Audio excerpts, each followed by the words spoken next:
Ibu-ibu mau jadi ratu bidadari surga buat suaminya? Mau? Serius belajarnya. Tapi diamalkan nanti di rumah. Siap? Nanti biar jadi ratu bidadari di mana? Di surga. Di rumah. Yang apa-apa sekarang di rumah. Jadi ratu bidadari di rumah dan di surga, insya Allah. Yang paling penting dan pernah kita perhatikan, perbuatan atau amal hati itu apa? Saya akan ada cerita nanti. Makanya jangan ngantuk. Kalau saya lihat ada yang ngantuk, nanti langsung kita tutup. Wassalamualaikum. Ada cerita yang insya Allah cerita ini sangat menginspirasi. Insya Allah. Tapi diawali dulu dengan sifat-sifat hati. Apa sifat-sifat hati atau amal perbuatan hati ini? Nah, ini sering saya sampaikan. Sesungguhnya amalan hati kita ini sebenarnya cuma ada 4. Inilah yang paling penting, 4 ini. Pertama apa? Yakin Allah, yaitu iman di dalam hati. Orang mati nggak punya iman, nggak punya keyakinan kepada Allah, matinya masuk neraka. Jelas itu udah. Syarat utama selamat dari neraka dan bisa masuk surga Allah adalah iman di hatinya kepada Allah. Sebanyak apapun dia berinfak, bersedekah, tapi nggak beriman, maka dia tidak selamat, pasti masuk neraka. Na'udzubillahi min. Kasihan ya, udah banyak berbuat baik tapi tidak beriman, akhirnya sia-sia. Nah, maka ini amal pertama yang harus ada pada kita, yakin Allah. Apa Bu?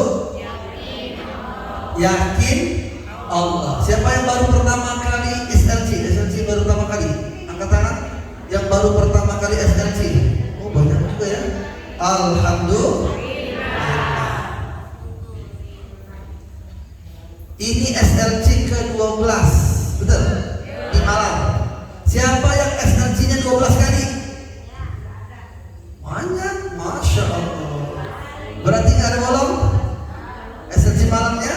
Alhamdulillah. Luar biasa. Kenapa luar biasa? Biasa di luar. Ini yang pertama, yakin Allah. Di mana tempatnya? Hati. Ibu-ibu mesti setiap saat yakin Allah. Allah aja. Yang paling pertama itu Allah. Yang segalanya bisa itu apa? Siapa? Allah. Yang bisa bantu kita sebenarnya siapa? Allah. Yang melihat kita selalu, yang menilai kita, yang ngasih kita rezeki, yang menghidupkan dan mematikan kita, tidak ada selain Allah. Yang maha kuat, maha hebat, maha kaya, Allah. Nggak ada pesaingnya, nggak ada. Laisa kamitslihi syai'un, tidak ada sesuatu apapun yang sama dengan Allah. Nah, sekarang tanamkan keyakinan ibu-ibu bahwa tidak ada yang sulit bagi Allah. Percaya nggak? Kira-kira ada nggak yang sulit bagi Allah? Ada? Ada nggak kira-kira Allah mau melakukan sesuatu kata Allah susah? Nggak ada. Itu kita manusia. Kalau manusia serba terbatas. Tapi Allah tanpa batas. Nah, kalau Allah yang punya kendali, memang manusia yang punya kendala. Betul? Makanya tanamkan keyakinan yang besar di hati kita kepada siapa? Allah. Yakin Allah. Allah yang melihat. Jadi kalau mau beramal siapapun, karena Allah Maha melihat, Maha membalas, ya enggak? Itulah bukti kita enggak ikhlas ketika kita beramal, berbuat baik, melakukan sesuatu, berubah saat tidak dihargai oleh orang lain, berarti belum ikhlas. Maka untuk memantapkan iman di hati kita kepada Allah yang disebut dengan yakin Allah, maka langkah kedua amal hati kita adalah sabar. Apa Bu? Sabar. Coba lihat, Allah berjanji buat orang yang sabar. Ayat 153 surah Al-Baqarah. A'udzu billahi minasy syaithanir rajim.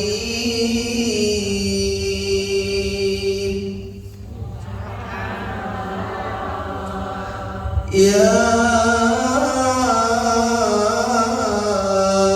ayyuhalladzina amanu ista'inu bis-sabri was-salah.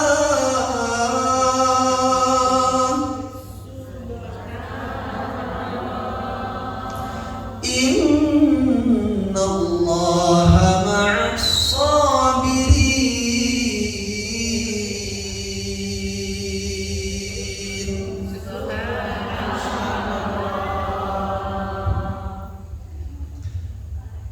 Hai orang-orang yang beriman, ista'inu bis-sabri was-salah. Minta tolonglah kalian kepada Allah bis-sabri, dengan penuh kesabaran, dengan sabar. Minta tolong sama Allah pakai apa? Pakai sabar. Tapi jangan lupa pendamping sabar agar bisa tetap sabar, wassalah, sholat itulah yang harus kita benerin. Kayak tadi kita sholat berjamaah. Nah kemarin saya waktu bayan hidayah saya sampaikan bahwa pentingnya kita memperbaiki sholat. Ada sedikit ketinggalan, ya masih banyak sih sebenarnya yang belum saya sampaikan, tapi ini penting, yaitu hadis yang sangat jarang disampaikan oleh para dai, para penceramah, para pembaligh, para asatidz, para ustadz, para habaib, para habib, jarang sekali disampaikan. Padahal ini penting, yaitu para sahabat bercerita ketika salat berjamaah dengan Rasulullah Sallallahu Alaihi Wasallam, tidaklah para sahabat bergerak untuk sujud kecuali Rasulullah Sallallahu Alaihi Wasallam sudah meletakkan kening beliau di tempat sujud. Jadi jangan buru-buru, jangan imam bergerak kita bergerak. Tunggu selesai takbirnya imam, Allahu Akbar, baru kita baca Allahu Akbar. Itu namanya berjamaah. Jangan Allahu Akbar sampai Allah Rabbana, belum selesai ini imam baca sudah naik Allah juga, belum selesai Allahu Akbarnya. Nah yang benar adalah selesaikan imam baru kita bergerak. Gak usah bergerak dulu. Ketika sholat Allahu Akbar baru kita Allahu Akbar. Begitu juga ketika kita sujud, imam mau sujud Allahu Akbar, kita pasti berdiri sampai baru kita bergerak untuk sujud Allahu Akbar. Itu berjamaah. Walaupun ini memang wajibnya berjamaah buat laki-laki, tapi kan kita juga, para ibu-ibu juga sering berjamaah. Maka ketika sudah tahu tata cara berjamaah, ingatkan, sampaikan kepada para suami, sampaikan kepada anak-anak laki-laki agar ketika sholat berjamaah seperti itu. Siap? Siap menyampaikan? Siap insya Allah. Katakan siap insya Allah. Siap menyampaikan? Takbir Allah. Masya Allah. Jadi bersabri wassalah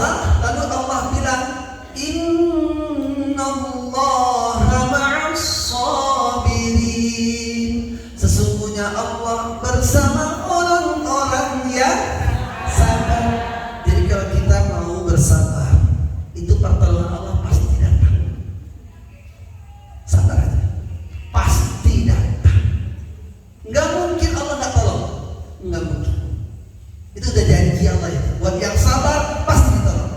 Artinya apa? Rugi kita kalau nggak sabar. Kalau kita nggak berusaha sabar, nggak ditolong sama Allah. Sabar.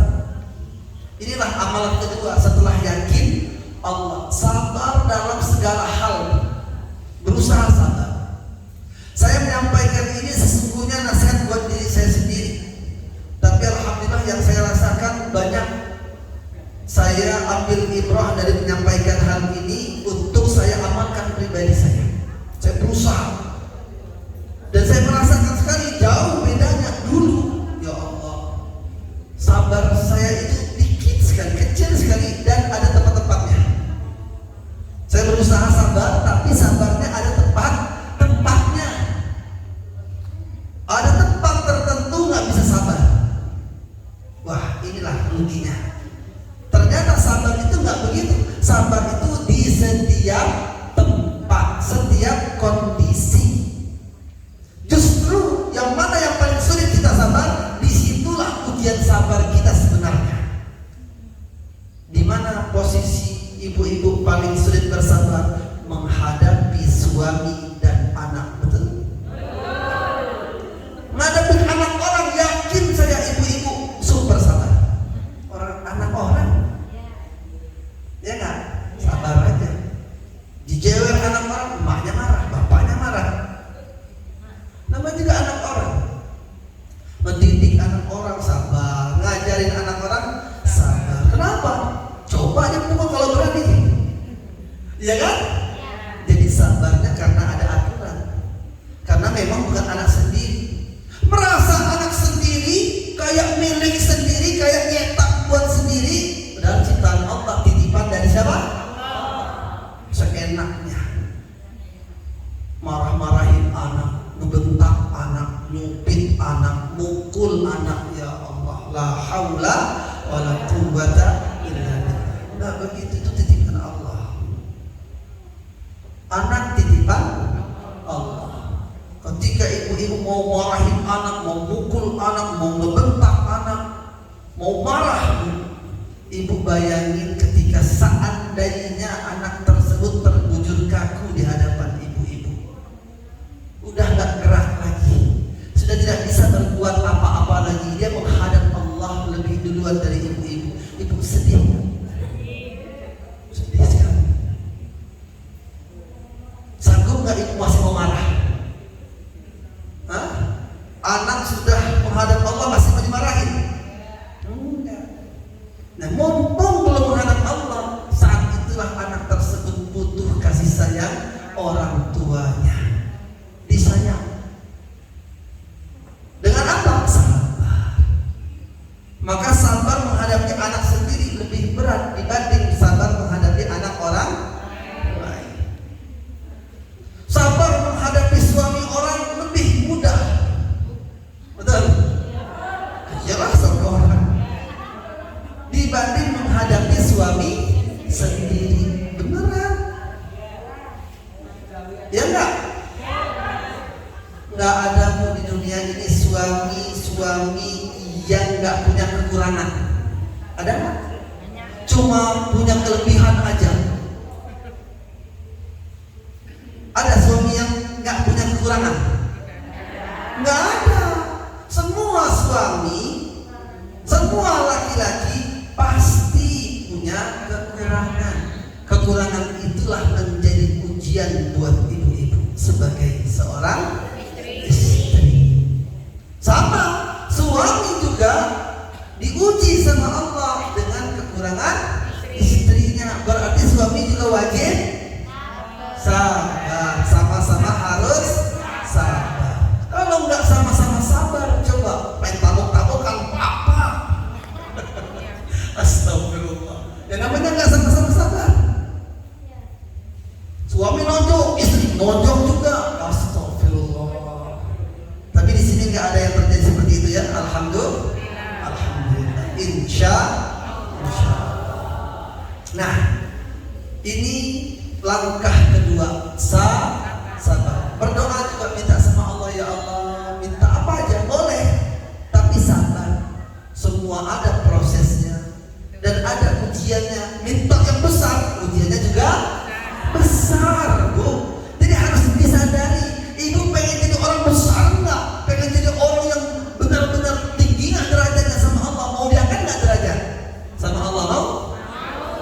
Berarti harus siap, sabarnya juga harus besar, harus tinggi, gitu loh.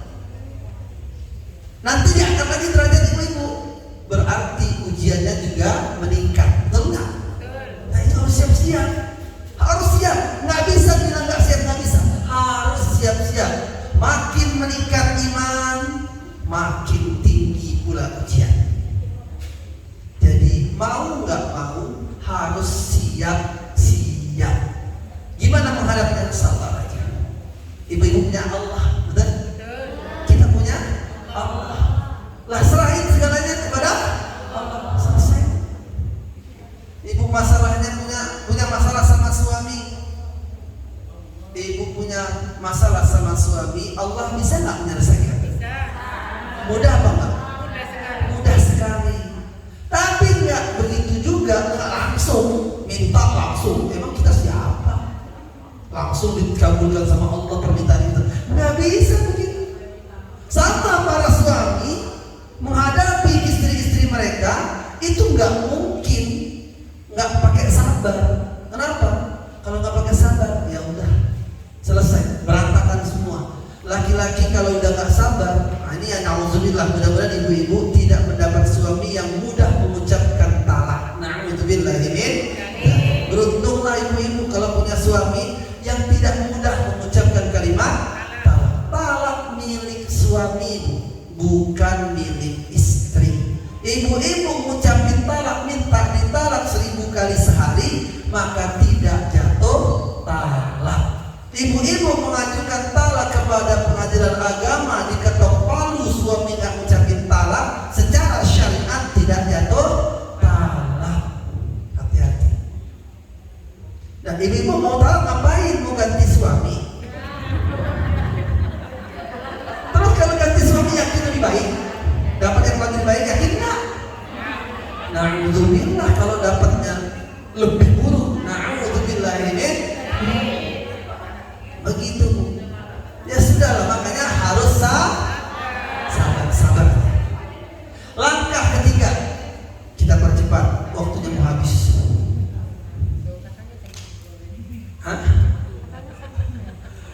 Yang ketiga adalah ikhlas. Apa Bu? Ikhlas. Ini amalan hati. Semua amalan hati. Pakai hati. Ikhlas itu adanya di mana? Di hati. Nggak usah di lisan. Nggak perlu diucapkan saya ikhlas kok. Loh, ikhlas itu bukan di lisan. Ikhlas di mana? Di hati. Yang tahu siapa? Cuma Allah. Kita nggak bisa tahu ikhlas itu di mana. Benar apa nggak kita punya ikhlas? Allah yang tahu ikhlas apa enggak hambanya. Betul nggak? Nah ini penting nggak ikhlas? Penting banget. Ibadah harus ikhlas. Sholat kalau nggak ikhlas nggak dapat pahala. Sedekah kalau nggak ikhlas nggak dapat pahala. Sia-sia semuanya. Apalagi ibu-ibu yang punya suami, berbuat baik kepada suami nggak ikhlas nggak dapat pahala. Rugi nggak? Rugi. Capek dunia, capek akhirat. Gimana sih supaya ikhlas? Ingat tadi bahwa yang ngasih ganjaran, yang membalas, yang selalu melihat, memperhatikan perbuatan kita adalah Allah. Tenang aja, pasti kebaikan kita dibalas sama Allah. Pasti nggak? Pasti. Suami ibu-ibu enggak menghargai kebaikan ibu-ibu, enggak dibalas, enggak diucapkan terima kasih. Apakah ibu masih mau berbuat baik? Insya Allah. Dikit sekali yang bilang insya Allah. Insya Allah. Wajib bertakwa. Nah itu jangan bilang angel-angel. Jadi angel beneran. Jangan insya Allah mudah apa? Insya Allah mudah. Selalu ucapkan insya Allah mudah, insya Allah mudah. Saya paling gak suka mengucapin kalimat kalimat lain yang mau namanya susah, sulit, payah. Itu kalau saya terucap, saya pasti ngucapin mudahnya banyak banget. Biar apa? Selalu dapat kemudahan dan alhamdulillah banyak kemudahan yang saya dapatkan sesuai dengan ucapan. Ya memang nama saya juga artinya mudah. Yasir itu artinya orang yang mudah. Masya Allah. Allah kasih kemudahan beneran sesuai nama. Alhamdulillah. Saya dari kecil dulu sering sekali kalau saya ingat ya Allah, banyak sekali kemudahan Allah kasih benar-benar sesuai nama. Makanya buat nama itu menjadi doa buat orangnya, betul nggak? Hati-hati, jangan sembarangan buat nama, karena dia doa buat orangnya itu. Jangan buat nama anak sulit, nanti sulit terus semuanya, kasihan nggak? Tapi kalau namanya itu artinya mudah, insya Allah. Nah ini penting, semua urusan jadi mudah. Jangan ucapkan yang bilang susah, payah, sulit, nggak bakalan, jangan, nggak bakalan bisa, udah jangan bilang begitu. Itu ngedoain sendiri loh. Kita nggak sadar kalau ucapan kita menjadi doa buat kita sendiri. Betul, Allah itu sesuai dengan prasangka hambanya.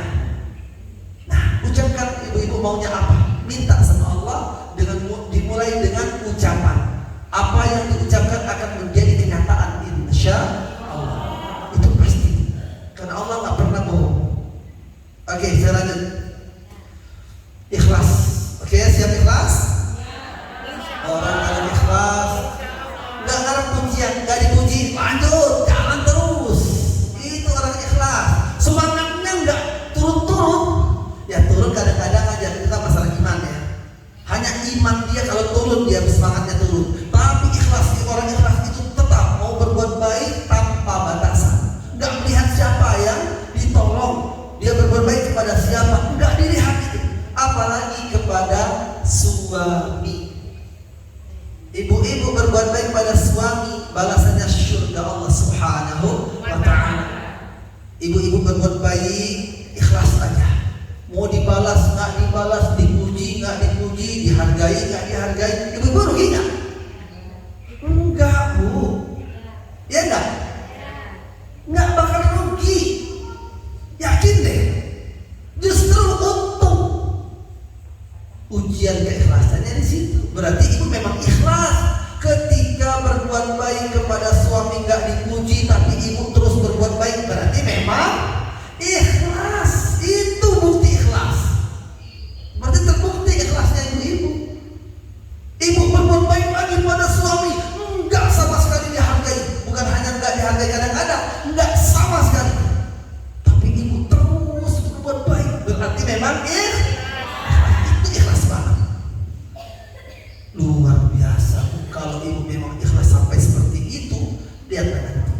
Nggak mungkin derajat ibu nggak diangkat sama Allah dunia akhirat. Dijamin demi Allah, saya bersumpah, pasti derajat ibu diangkat sama Allah. Terakhir nanti finishingnya itu diangkat dengan Allah memperlihatkan wafatnya ibu-ibu dalam keadaan husnul khatimah yang disaksikan orang banyak kebaikannya sebelum meninggal. Allahu Akbar. Sehingga kata Rasulullah, fayaqulun nas wa yaqulun nas mata fulan ala khair, mata fulan ala khair. Kalau Allah sudah berkehendak kebaikan untuk hambanya yang mau diangkat derajatnya oleh Allah, di akhir hayatnya Allah kirimkan malaikat lalu membimbingnya untuk berbuat kebaikan, lalu Allah matikan sengaja dalam keadaan sudah banyak berbuat baik dan orang-orang menyaksikan kebaikannya, sehingga semua orang yang menyaksikan kematiannya mengatakan, kata Rasul, si fulan atau si fulanah matinya husnul khatimah, matinya dalam keadaan baik. Allahu Akbar. Selesai ibu capeknya, lelahnya, sakit hatinya, itu selesai sudah. Kalau orang mati husnul khatimah selesai. Nanti dalam alam barzakh tidak lagi ada istirahat, benar-benar istirahat. Diperintahkan tidurlah engkau wahai hamba Allah sebagaimana tidurnya seorang pengantin. Masya Allah. Tahu-tahu bangun di mana? Sudah di padang mahsyar. Di padang mahsyar diperlihatkan surga, maka dia sudah tidak sabar lagi untuk masuk surganya Allah Subhanahu wa taala. Tidak ada kesulitan sama sekali. Dan jarak kita dengan kematian ini dekat. Nggak ada yang bisa memprediksi. Nggak harus tua, nggak harus sakit, nggak harus kecelakaan, iya kan? Namanya mati, meninggal dunia dalam keadaan apapun terjadi dengan kehendak Allah. Udah. Nah, itulah. Kalau meninggal dunia kita nggak siap-siap membawa amal, na'udzubillahi min dzalik. Kemudian ikhlas. Ini amalan ketiga tadi ya, diingat ikhlas. Udahlah, nggak dibalas, nggak dicatat ibu-ibu infak, sedekah, nggak dicatat namanya. Salah, bahkan salah nama. Siti Aminah yang bersedekah, Siti Khadijah yang punya nama, yang dapat nama, misal gitu ya. Ibu protes, nggak usah protes. Kan yang membalas siapa? Nggak usah, biarin aja. Jangan merasa, wah ini nggak menghargai saya. Nggak perlu. Allah nggak pernah memberikan balasan itu tertukar, nggak pernah. Ini contoh lagi, kurban misalnya, hewan kurban punya kita gemuk kambingnya, ada orang nuker, ditukarnya sama yang kurus kecil, sehingga orang-orang mengira kambing kurban kita itu kurus dan kecil. Nah, Allah menerima kurban orang yang nuker tadi. Apakah dicatat orang tersebut kurbannya gemuk atau kurus? Kurus, karena punya dia apa ya? Kurus.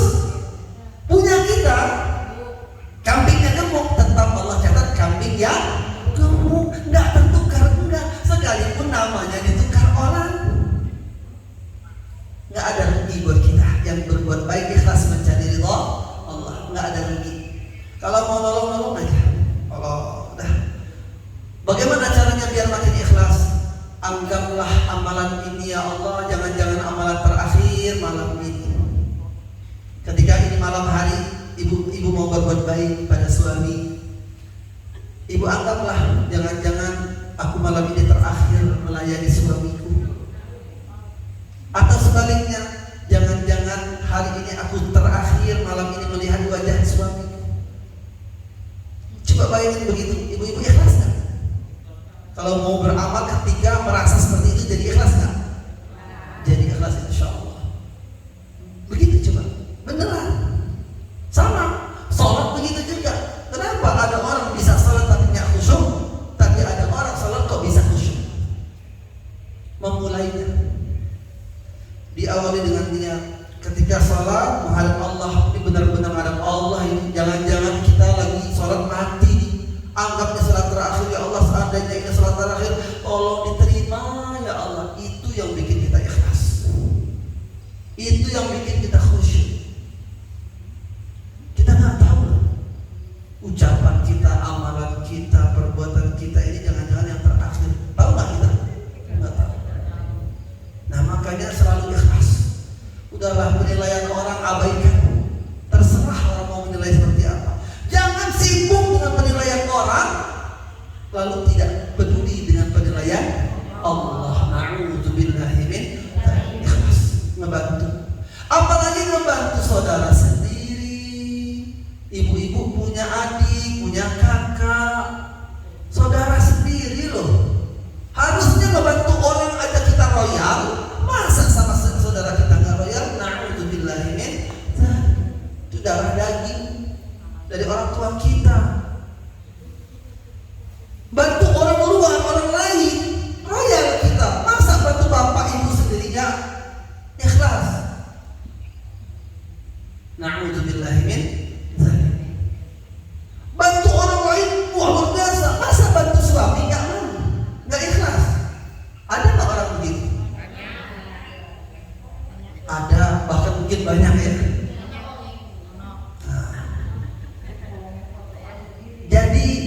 balik. Orang lain yang bukan siapa-siapa kok kita bisa berbuat baik gitu loh. Kenapa? Sama keluarga sendiri, paman kita sendiri, bibi kita kandung, adik ibu kita, adik bapak kita misalnya. Kok kita membantu orang bisa, membantu keluarga nggak bisa? Ya kelas, malah perhitungan. Na'udzubillahi min dzalik. Itu perlu diperhatikan, kita perbaiki lagi. Yang dulu yang sudah lewat, yang sudah salah, ya sudah. Kan kita belajar, dari sekarang belajar, jadi amal soleh berikutnya insya Allah. Tadi hati kita ini karena milik Allah, Allah tahu seperti apa kondisinya. Sabar, kemudian ikhlas, apalagi terakhir ridho. Apa? Ridho. Nah, ketika ibu-ibu ridho, orang yang sudah punya sabar, ikhlas dan ridho ini gak mudah tersinggung. Kalaupun tersinggung langsung sadar, oh iya, ngapain aku tersinggung, ngapain aku sakit hati sama ucapan orang, sakit hati, ucapan teman sakit hati, ucapan tetangga sakit hati, ucapan suami sakit hati, ucapan bapak ibunya sakit hati. Kapan sehatnya? Hah? Ya enggak? Capek nggak sih sakit terus? Pasti capek. Capeknya hati itu lebih capek dari kerja keras badan kita. Betul nggak? Kerja keras terus, capek, istirahat, bangun, segar lagi. Hatimu mau istirahat aja nggak bisa. Ya nggak? Belum tentu bisa tidur. Mikirin orang yang dipikirin nyenyak tidurnya. Rugi nggak? Ya rugi, banyak ruginya. Ngapain kita sakit hati sama orang, lalu mikirin orang itu? Orang itu nggak mikirin kita, ya enggak? Rugi nggak? Udah, sudah lupakan. Makanya di sini ini amalan hati yang paling penting. Nah, 4 ya, yakin Allah, sabar, ikhlas, ridho. Disingkat Yasir. Nah benar. Yakin Allah, ya. S sabar, Yas. I-nya ikhlas, Yasi. R-nya ridho. Jadi disingkat Yasir. Ya kan? Yakin Allah, sabar, ikhlas, ridho. Kalau diamalkan bahagia insya Allah. Nah, ibu-ibu yang sudah pernah haji, coba angkat tangan. Yang sudah pernah haji, ada berapa orang? Berarti banyak yang belum haji ya? Mudah-mudahan tahun 2025 berangkat haji semuanya insya Allah. Semuanya berangkat haji lagi insya Allah. Yang sudah berangkat lagi dapat haji mabrur lagi. Yang belum berangkat haji dapat haji mabrur. Amin ya rabbal alamin. Nah, tahun ini adalah tahun hadiah besar dari Allah buat saya dan calon ratu bidadari surga saya. Nah, calon ratu bidadari karena belum masuk surga. Nah, iya kan? Istri, kalau sekarang istri, ya enggak? Calon ratu bidadari. Kalau saya bilang ratu bidadari udah di surga itu. Iya kan? Calon ratu bidadari. Saya bersama beliau. Tapi jangan dipaku di sini aja. Ya, biar ibu-ibu ambil pelajaran aja. Kalau memang ada pelajaran yang baik, kalau yang buruknya dilupakan dan ditinggalkan. Oke Bu ya? Bersama beliau ini tahun ini alhamdulillah 2024 ini berangkat ke tanah suci melaksanakan ibadah haji. Alhamdulillah. Dan kita mungkin jemaah haji di Indonesia ini yang paling lama. Rata-rata haji yang paling lama itu 40 atau 37 hari aja. Rata-rata. Itu dari pemerintah. Kami alhamdulillah 47 hari. Alhamdulillah. Masya Allah. Pokoknya puas-puas di sana. Gimana jalannya? Apakah sudah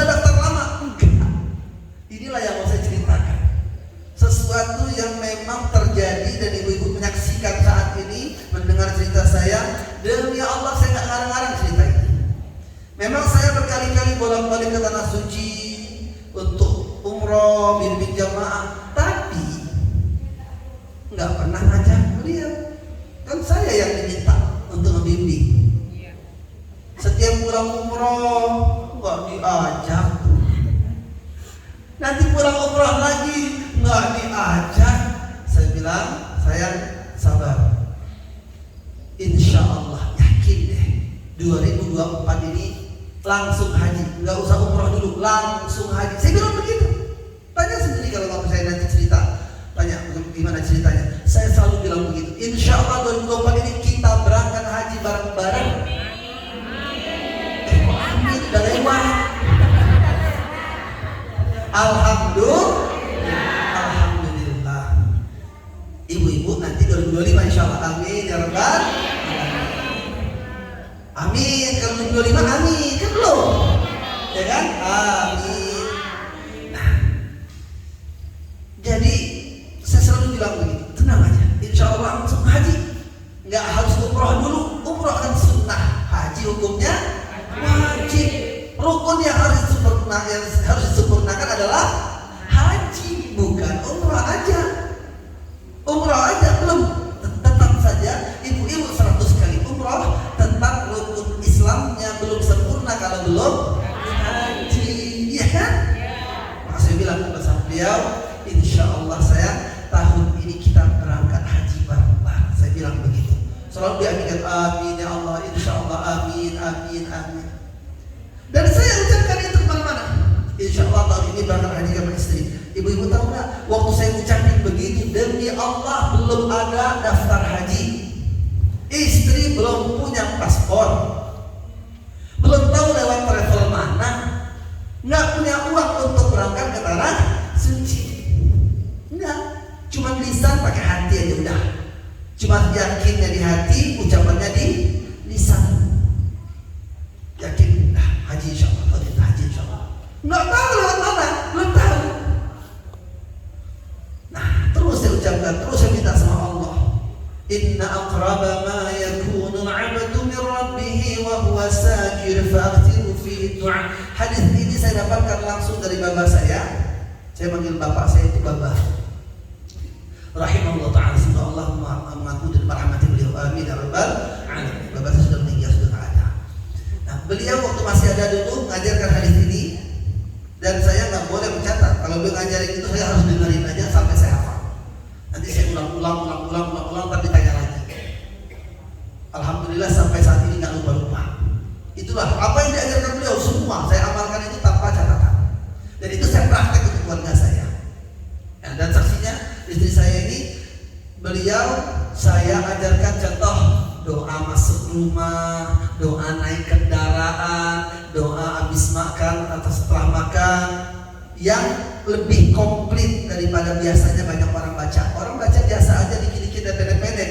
Ini yang saya ajarkan yang komplitnya, yang versi lengkapnya, dan itu nggak pakai catatannya. Saya nggak pakai catatan. Tapi hafal nggak? Hafal karena dipraktik terus. Coba naik kendaraan, Bismillah, Alhamdulillah. Coba loh. Subhanalladzi ila rabbina munqalibun. Hafal panjang. Alhamdulillah, Allahu akbar, subhanakallahumma inni zalamtu nafsi faghfir li fa innahu la yaghfiru dhunuba illa anta. Kalau safar, Allahumma inna nas'aluka fi safarina hadzal birra wat taqwa wa min al-'amali ma tarda. Allahumma hawwin 'alaina safarana hadha wa qul 'anna bu'da. Allahumma anta as-sahibu fi as-safar wal khalifatu fi al-ahli. Allahumma inni a'udzu bika min wa'tha'i as-safar wa ka'abati al-manzar wa su'i al-qalb fi al-mali wal ahli wal walad. Para keluar rumah biasa doa pendek, Bismillah tawakkaltu 'ala Allah wa la haula wa la quwwata illa billah. Betul. Tapi Rasulullah bacanya lebih banyak. Allahumma inni a'udzubika an adilla aw udall aw azilla aw uzal aw azlima aw uzlam aw ajhala aw yujhal alayya. Anak-anak saya hafal semua itu tanpa catatan. Jadi ngafalin itu sebenarnya justru lebih bagus tanpa catatan. Dari lisan kita langsung diajarkan. Jadi praktek langsung, praktek lagi, nggak hilang-hilang insya Allah. Nah, Nah, doa yang tadi hadis yang saya sampaikan tadi, apa kata Rasulullah? Sesungguhnya paling dekat antara hamba Allah dengan Rabbnya saat dia sedang sujud dalam salatnya. Maka kata Rasul, perbanyaklah berdoa dalam sujud. Dan saya merasakan bukti hadis ini benar sudah terlalu banyak. Karena saya praktek, setiap saya sujud, bukan cuma sujud terakhir, hampir setiap sujud kalau saya minta sama Allah, saya sebutin setiap sujud. Kalau saya mau minta sesuatu, itu kadang-kadang enggak sujud terakhir aja. Saya minta dari setiap sujud, dari awal, sujud pertama, kedua, setiap sujud saya minta. Termasuk saya waktu itu belum punya mobil yang sekarang saya pakai, ini enggak saya bawa sini. Dulu saya pernah bawa sini. Glory. Harganya mobil ini kan 313 juta. Mobil lah. Doa saya minta sama Allah, ya Allah, walaupun ini bakal mobil pertama saya dapat nanti pada waktu itu ya, bulan ke-13 Allah kasih dari hasil PTBS, alhamdulillah. Jadi saya minta pada waktu itu doanya gimana? Ya Allah, saya minta mobil tapi jangan second dong ya Allah, minta yang baru. Serius? Ya Allah, mobilnya yang agak tinggi dong, jangan yang pendek kayak Mobilio, berarti bukan Mobilio. Saya nggak mau. Saya minta, ya Allah, mobilnya yang joknya sudah 3 baris, kulit semuanya, nggak perlu lagi saya ngeluarin biaya untuk pasang kulit. Sampai sedetik itu saya minta, ya Allah, yang ada sunroofnya, untuk saya bilang sunroof kan bisa juga tutup. Coba kalau saya bilang yang terbuka atasnya, los Pak. Ya Allah, beneran Bu, saya minta yang asli depannya 10 inci ya Allah. Mobil baru ya Allah, saya minta mobil baru. Setiap sujud itu hampir nggak lupa saya. Jarang sekali saya lupa itu. Kalau sudah saya minta, setiap sujud saya minta. Hah? Pakai bahasa Arab. Kalau nggak pakai bahasa Arab boleh juga pakai bahasa Indonesia, boleh dalam hati tapi ya jangan diucapkan. Boleh. Karena ada juga saya pernah minta sesuatu karena saya nggak tahu bahasa Arabnya apa ya. Udah minta pakai bahasa Indonesia aja. Tapi dalam hati hampir setiap sujud saya minta dan terbukti memang dikasih sama Allah. Demi Allah. Begitulah haji. Nah, haji 2024 saya belum tahu mau haji lewat mana, travel apa, biayanya gimana, ya kan? Harus pakai uang kata orang. Haji harus punya uang. Oke. Ternyata tanpa punya uang bisa berangkat haji. Kami lagi gak punya uang. Istri saya lagi gak punya simpanan. Uang gak ada. Saya punya nyimpan uang. Saya pun gak punya. Kalau mau tahu, uang di rekening saya saat saya dikasih tahu, saat saya diajak untuk berangkat haji itu, dipastikan sama istri saya bahkan berdua. Ya Allah, saat itu uang di rekening saya 1.000 rupiah sekian, entah 1.036 rupiah apa. Itu di rekening BSI kan bisa 1.000. Saya screenshot, saya kirim ke kakak saya di rekening saya. Kakak saya bilang, tolong bantu adik bungsu ini, kan saya bungsu, beliau bungsu juga.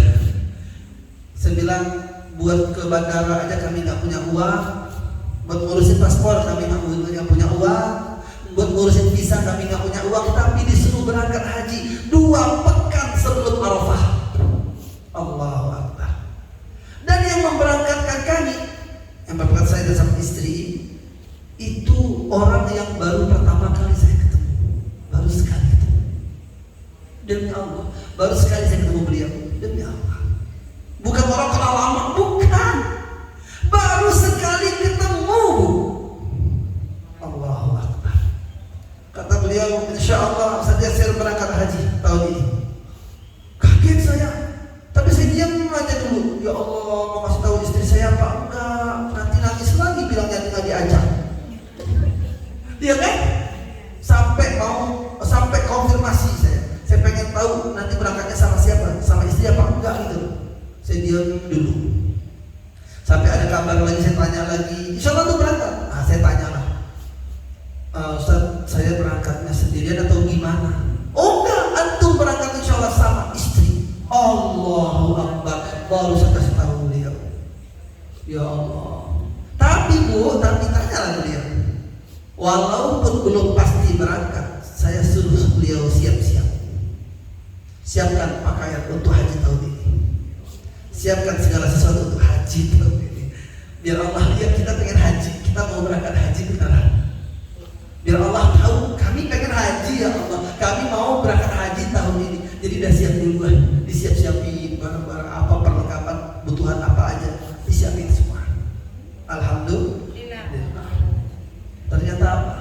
2 pekan sebelum Arafah, dekat banget waktunya.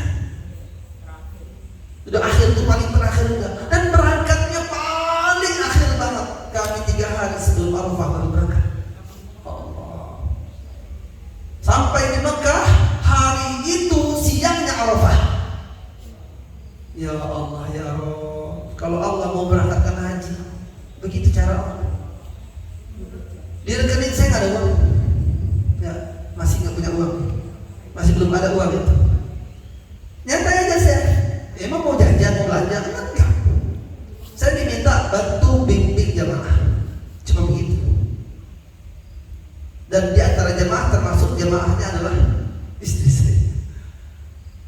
Bayangkan kalau biaya dikeluarkan itu berapa? 1 orang kurang lebih 250 juta habisnya. Berarti kalau kami berdua berapa? 500 juta. Ya Allah ya. Karena berangkat terakhir dan visa kami bukan visa seperti orang yang haji langsung roda, enggak. Nah, kami bisa berangkat haji dan kami wajib melewati kota Riyadh. Dari Riyadh berangkat, dan itu biayanya mahal kalau sudah menjelang hari Arafah. Ibu tahu nggak berapa 1 orang? Udah tahu belum? Tahu belum? Ya belum lah, kan belum saya kasih tahu. 1 orang 21 juta ongkosnya. 1 orang dari mana? Dari Riyadh ke Mekah. Ya Allah ya Allah. Ya tapi saya pasrah, tawakal. Mau nyampe mau enggak gimana terserah Allah aja. Kalau Allah memang berangkatkan haji ya jadi haji. Buktinya dibayarin semua, semua biaya apapun dibayarin semua. Alhamdulillah ya Allah. Ya orang-orang baik seperti ini kami nggak bisa balas, Allah lah yang balas insya Allah. Ya pasti Allah balas. Karena ya gimana ya, nggak bisa ngomong lagi udah. Memang begitu kenyataannya. Kami lagi nggak pegang uang.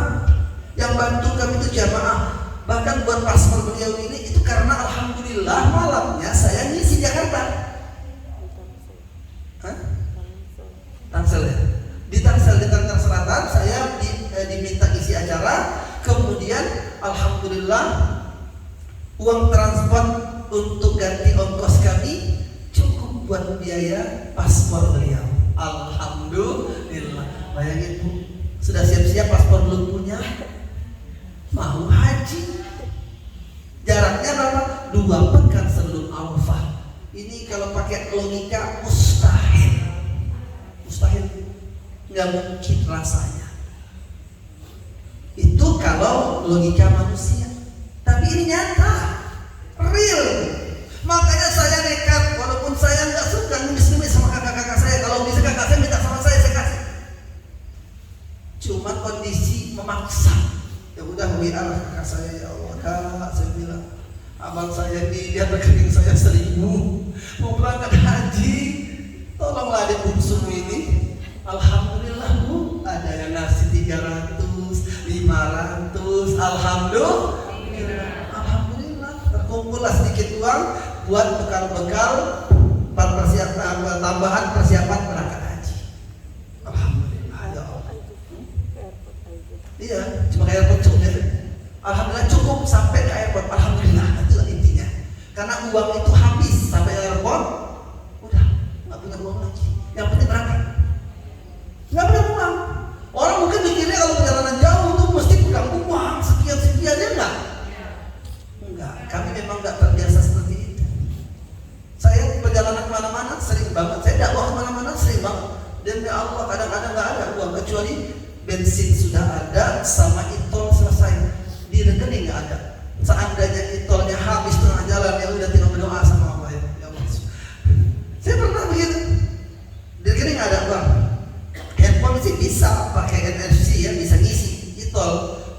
di rekening nggak ada uang, mau pakai apa isinya? Ya nggak bisa. Udah, doa aja ya Allah. Tapi benar saya pernah di jalan, tolnya habis, bensin masih ada. Wah, nggak bisa bayar di tol nih. Saya berhenti, saya minta sama Allah, ya Allah, tolong dong isiin tol. Apakah tiba-tiba itu saya berisi? Enggak begitu ya. Cara Allah banyak caranya, banyak jalannya. Saya ditelepon, orang Allah bikin hatinya pengen telepon saya. Habis telepon, mungkin kalau saya nggak ngomong mungkin ya belum tentu juga, tapi itu wasilahnya ya. Saya ngomong, kan dia nanya. Coba kalau dia nggak nanya, mungkin saya nggak ngomong juga, saya malu. Dia nanya, Ustaz lagi di mana nih? Saya lagi di perjalanan di tol, saya berhenti, saya cerita, saya berhenti, saya mikir, saya minta sama Allah di tol, habis isinya nggak ada, nggak bisa keluar tol ini. Oh, ya udah kirim nomor rekening. Allahu Akbar, langsung Bu, jangan basa-basi Bu kalau ditolong orang Bu.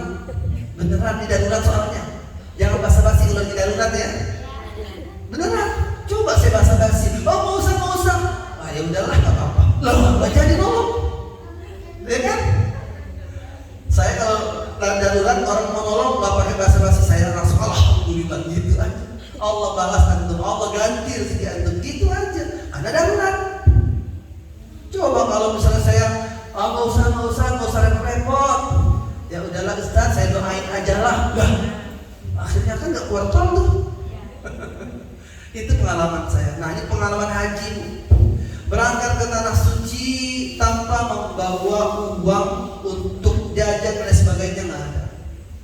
Cuma bawa hati, diri, barang secukupnya. Alhamdulillah. Kemudian di awal-awal ngelihat orang ya turun dari hotel, belanja ini bawa ini, beli itu, pengen juga. Cuma kan kita nggak punya uang, ya nggak? Ya sudahlah. Nanti pengen pulang punya bawa oleh-oleh buat anak-anak, ya nggak? Ya udahlah, pasrah sama Allah. Tapi minta, ya Allah pengen gitu ngasih buat oleh-oleh buat keluarga, pengen.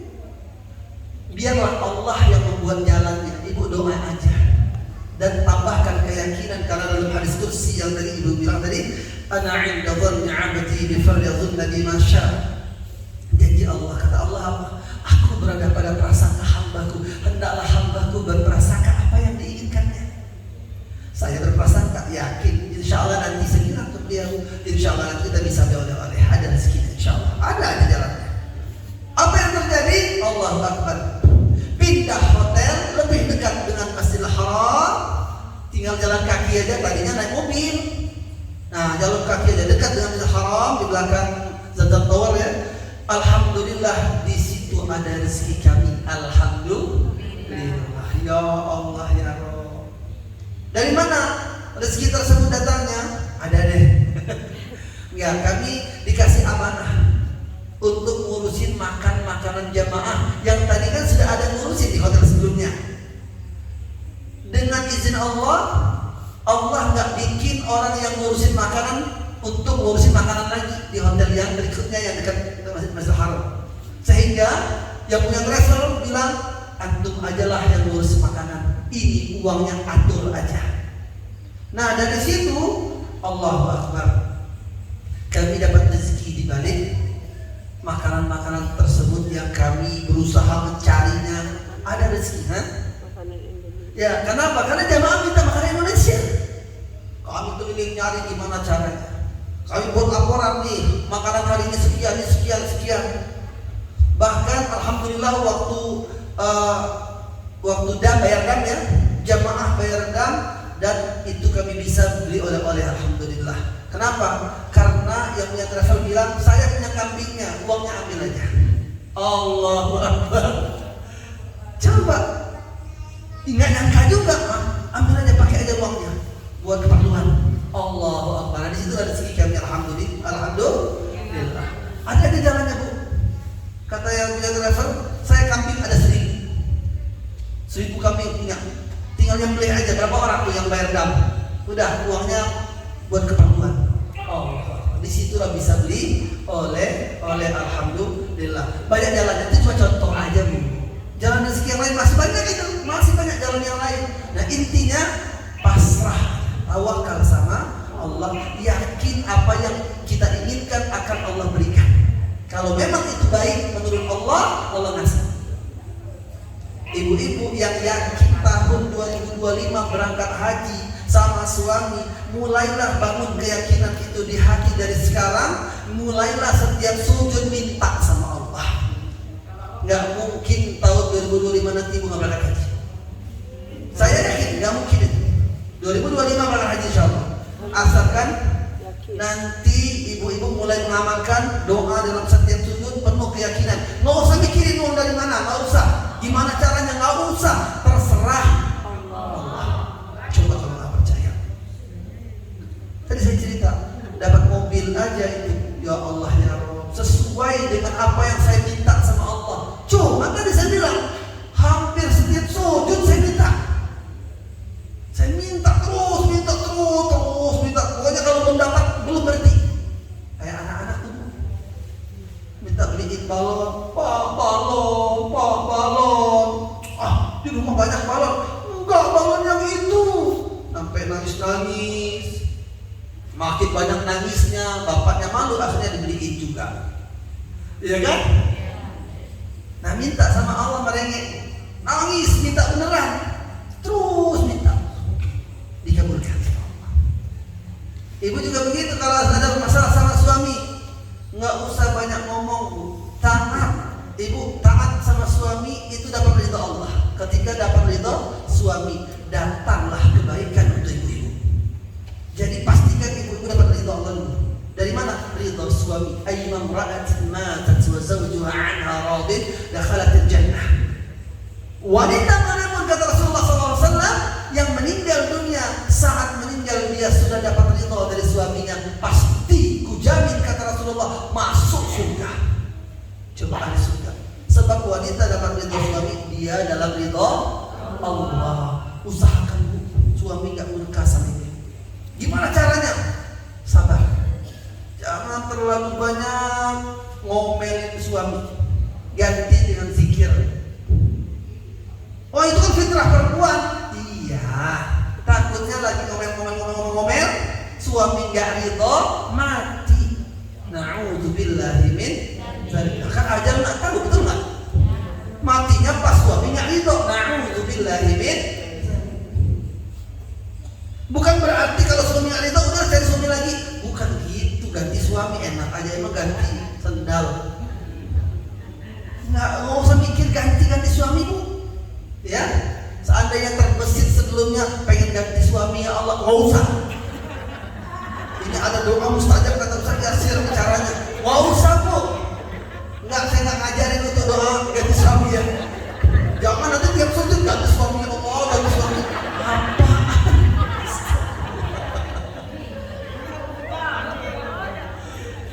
Jangan. Karena begini, ketika ibu-ibu ganti suami, saya khawatir dapat suami yang tidak lebih baik. Na'udzubillahi min.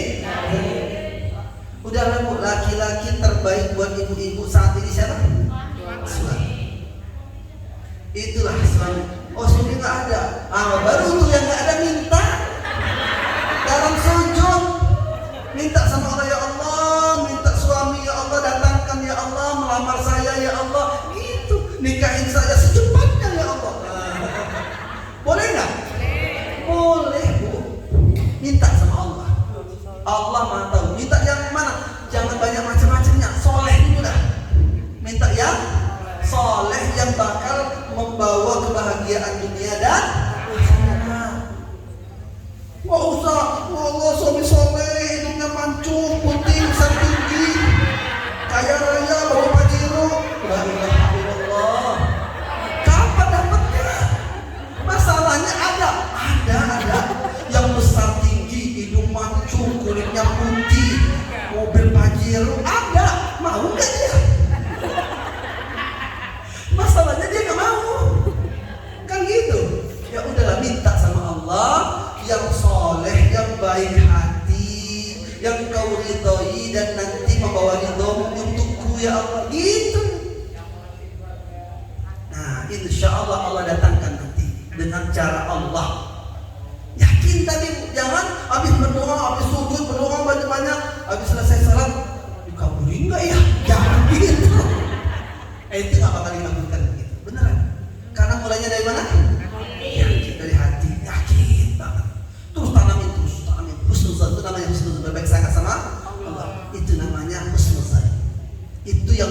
mungkin apa yang diinginkan terjadi.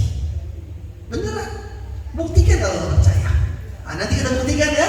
2025 nggak mungkin di antara ibu-ibu nggak ada yang haji tahun 2025, nggak mungkin.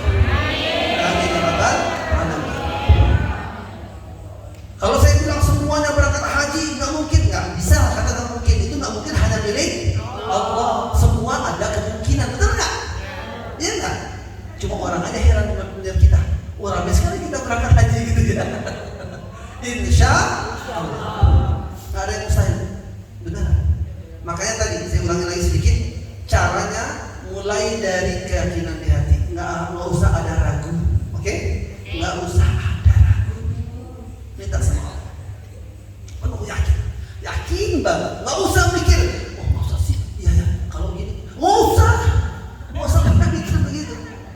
Udah, perbaiki ibadah, pantaskan diri untuk mendatangi rumah Allah. Kami datang ke sana tahun ini bukan kami yang paling pantas, paling baik, bukan.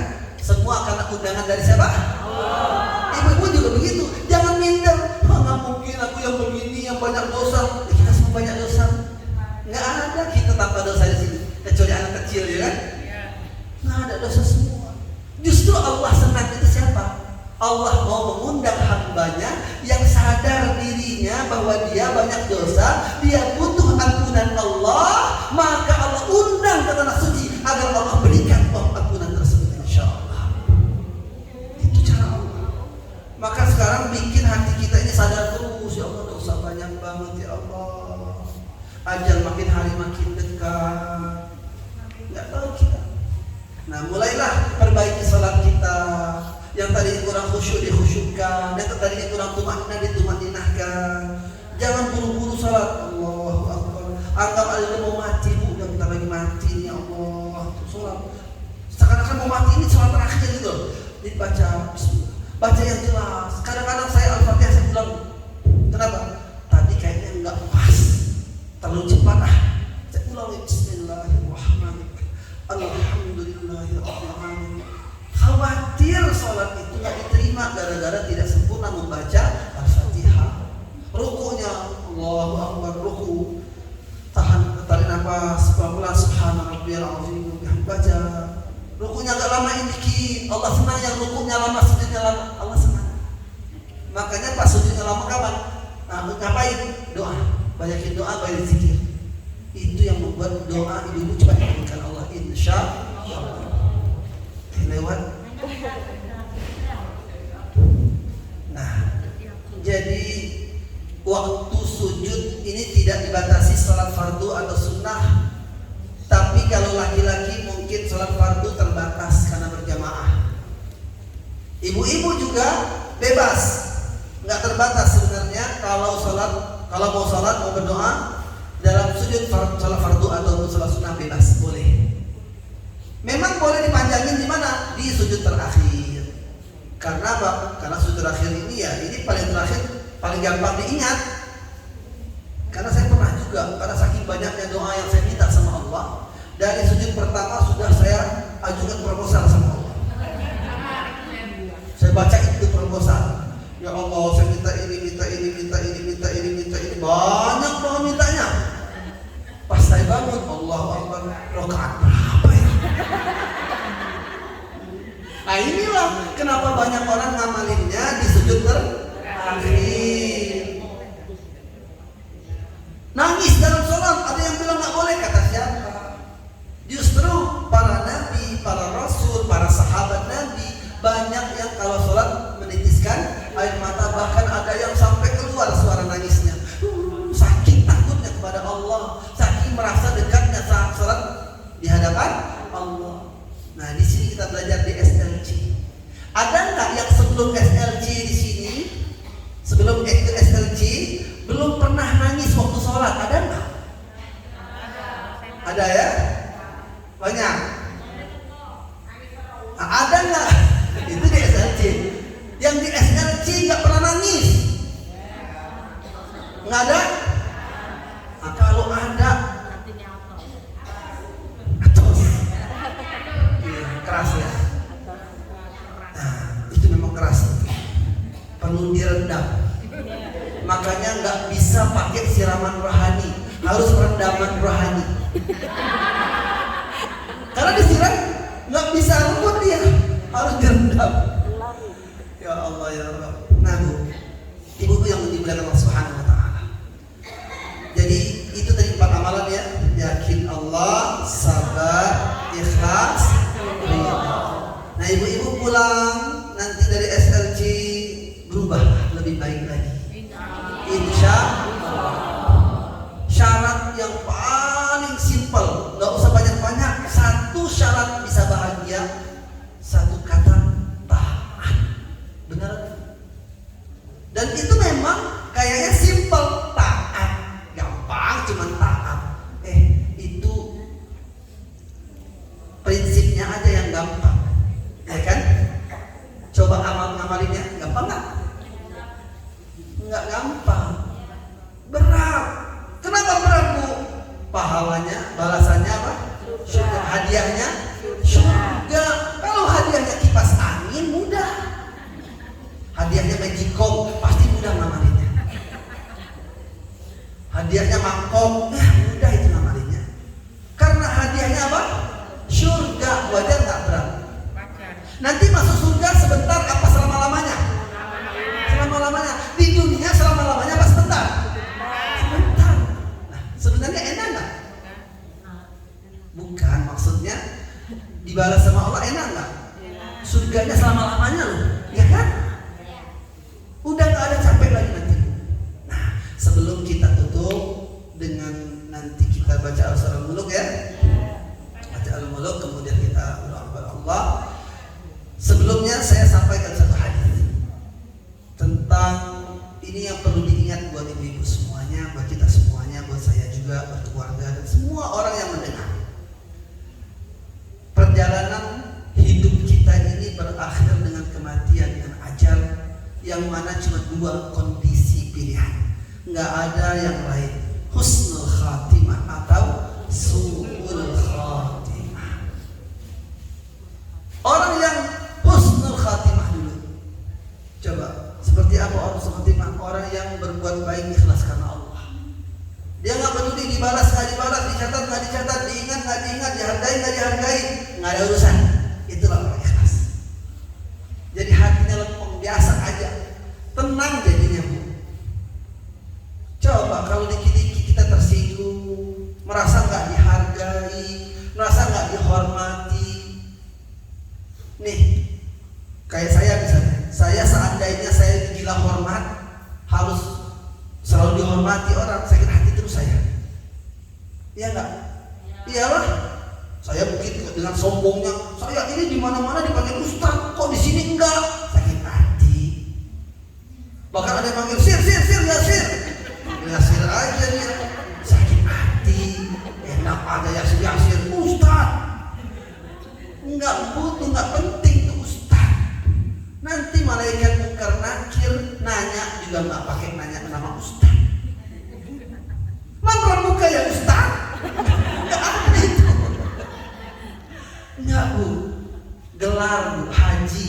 Saya haji 2003, haji pertama saya. Tapi enggak ada yang manggil Pak Haji. Lagian kalau manggil Pak Haji terlalu muda. Waktu itu umur berapa ya? Ya segitulah pokoknya. Umur 20-an. Umur 20 tahun sudah haji. Alhamdulillah. Belum nyampe 20 tahun. Nah, sudah berangkat haji, sudah haji. Cuma nggak pengen, nggak harus orangnya haji. Jadi nggak perlu kenalan. Haji Yasir. Kenapa?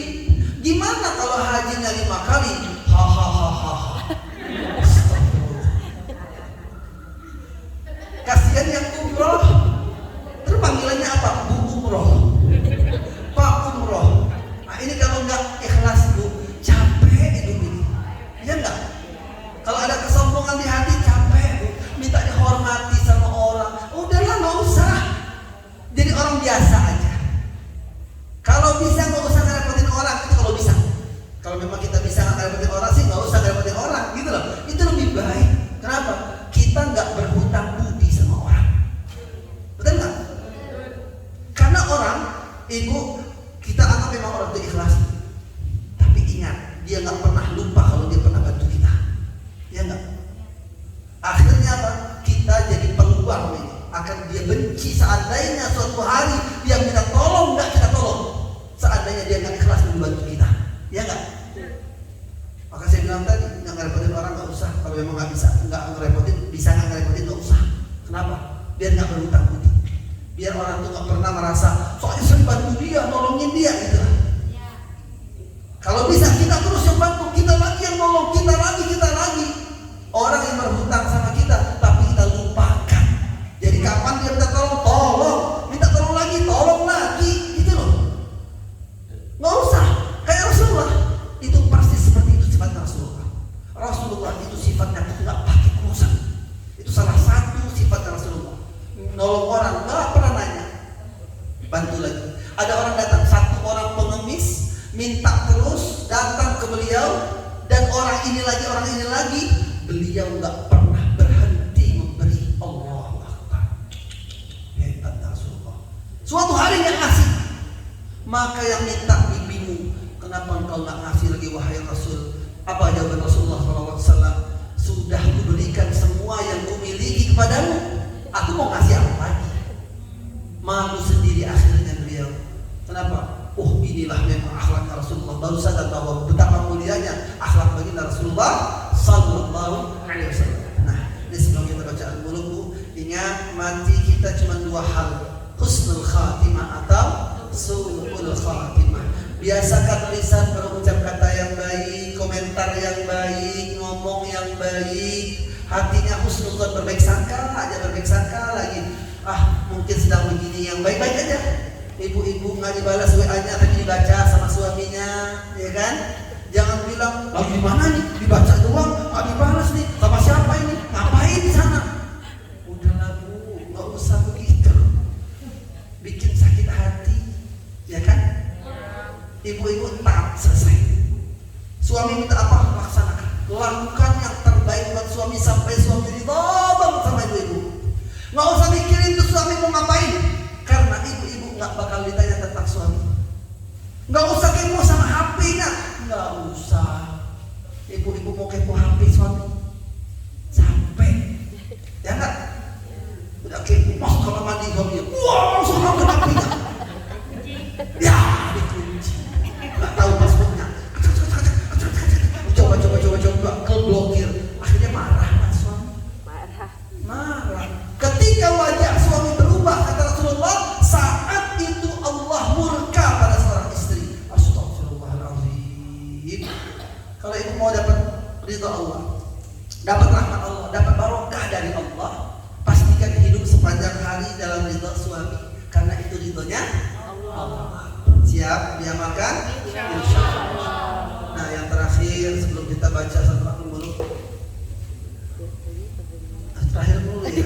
Ini terakhir banget. Tadi kan terakhir ya kan? Ini terakhir banget ini. Gak habis. Saya memang kalau sudah merocos gitu nggak bisa berhenti. Astagfirullah. Bisa berhenti insyaallah. Ini terakhir beneran. Kalau tadi terakhir banget, ini terakhir beneran. Nah, ini penting Bu ya. Di dalam alam barzakh, alam kubur sekarang ini kita dia nggak tahu. Banyak orang yang disiksa. Ada orang disiksa dengan batu kerikil tajam panjang dimasukkan ke mulutnya, dirobek pipinya sampai rahangnya patah, ngucur darahnya, menggelepar, dia kesakitan, berteriak sekeras-kerasnya, kata Rasulullah. Seluruh binatang di sekitar kuburan yang mendengar dan kabur lari karena kencangnya, kerasnya teriakan ahli kubur yang disiksa tersebut. Hanya jin dan manusia yang tidak Allah perkenankan mendengarkan teriakan orang tersebut yang disiksa. Siapa orang itu? Kata malaikat Jibril mengatakan kepada Nabi Muhammad SAW, itulah orang yang tidak jaga lisannya. Ada orang tersinggung gara-gara lisannya, orang berantem gara-gara lisannya, suami istri ribut bahkan sampai bubar, sampai bercerai gara-gara lisannya. Hati-hati, nggak main-main. Memang di dunia dikasih enak, Allah kasih rezeki, kasih lagi harta. Ingat ya, orang kalau Allah sudah nggak suka, bukannya disengsarain. Allah kalau nggak suka dikasih enak. Ngeri loh Bu. Jangan iri sama orang yang enak itu ya. Jangan ya. Jangan. Takutnya istidraj. Namanya istidraj. Coba lihat kalau kita lagi susah, banyak ingat sama Allah. Ya kan? Istighfarnya jadi sering, salawatnya, salat jadi ya Allah luar biasa, banyak waktu untuk ibadah ya kan? Orang kalau dikasih enak, nggak ibadah, hati-hati. Itu tanda tuh istidraj. Dia seenak-enaknya berbuat sama orang, tapi nikmat yang dia dapat. Ada nggak yang ini? Banyak nggak? Banyak. Kok kayaknya enak aja dia ngezolimin orang, ngambil hak orang, sombong dia dengan hartanya, dengan kemewahan, kemegahannya, dengan kekayaannya, sombong dengan kemampuannya. Pokoknya hidup seenak-enaknya. Tapi Allah kasih terus istidraj, namanya istidraj. Cara Allah membiarkan dia dalam kenikmatan dunia, namun kata para ulama, Allah menyiapkan sepedih-pedihnya azab di kubur dan di neraka jahanam di hari kiamat nanti. Dia tidak dapat jatah kenikmatan sedikit pun karena sudah dibagi di dunia. Ya Allah ya Rabb. Na'udzubillah min hati-hati. Mungkin karena itu sudah saya sampaikan, banyak lagi yang lain belum saya sampaikan. Insyaallah di lain waktu, di lain kesempatan, mudah-mudahan ada kesempatan lagi. Nah, semoga menjadi ilmu yang bermanfaat bagi kita semua. Mari kita baca surah Al-Qulub. Silakan bawa yang bawa Ustaz. Apa Bu? Oh ya, boleh. Oke, satu aja ya. Begini Pak Ustaz, terima kasih atas kesempatan hari ini. Saya seorang ibu rumah tangga, saya punya tiga anak. Semuanya terima kasih. Kira-kira 30 tahun yang lalu, tetangga saya itu kalau doa sama anaknya, kalau misalkan pagi nanti ada anak itu Al-Fatihah misalkan Ya. kirim Al-Fatihah untuk anak, katanya begini, Al-Fatihah khusus ilawal hati. Oh, ini yang mungkin yang tanya tadi ya? Ya itu Ustaz, itu saya menjadi unek-unek sakit sampai sekarang itu, sampai belum ada jawaban pasti gitu. Jadi saya udah afdolnya supaya lebih enak, lebih nyaman saya. Ya udah Pak Ustaz, terima kasih. Ya, yang perlu diingat bahwa mengirimkan Al-Fatihah ini kan dari pendapat para ulama ya.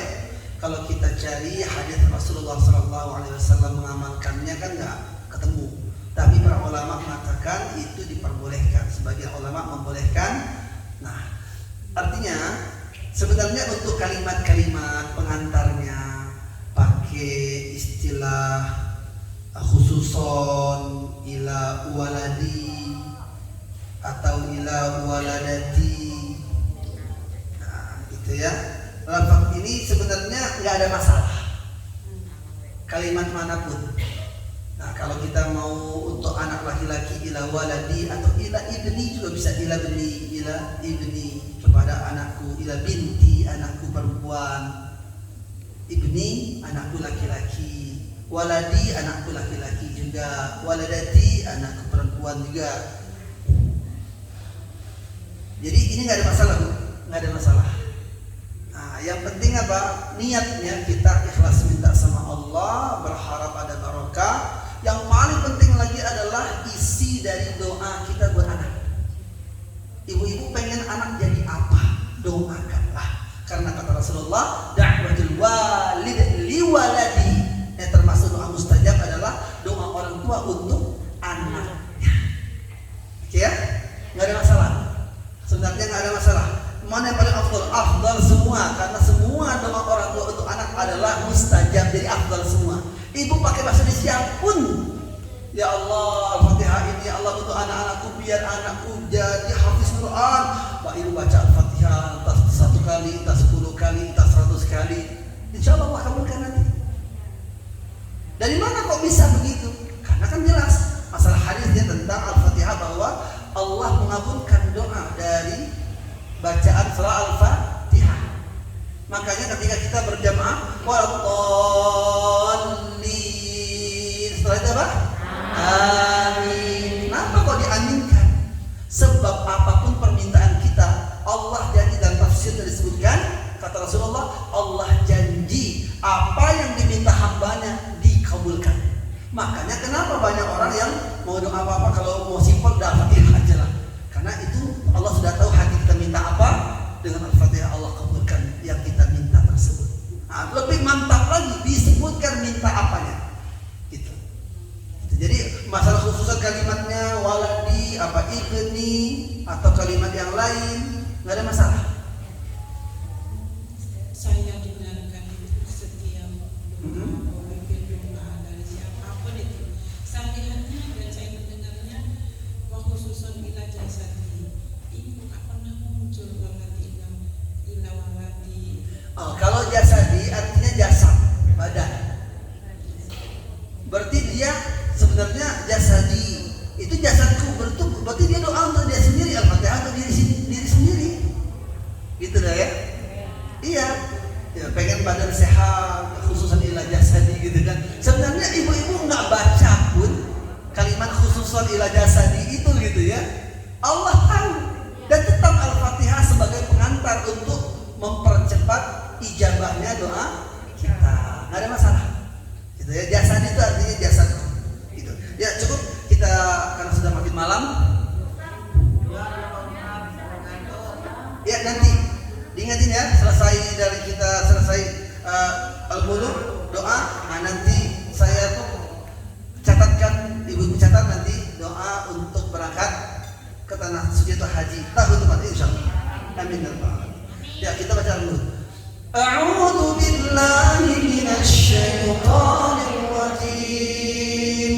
Bismillahirrahmanirrahim. Tabarakalladzi biyadihil mulku wa huwa ala kulli syai'in qadir. Alladzi khalaqal mauta wal hayata liyabluwakum ayyukum ahsanu 'amala wa huwal 'azizul ghafur. Alladzi khalaqa sab'a samawati tibaqa ma tara fi khalqir rahmani min tafawut farji'il basara hal tara min futur.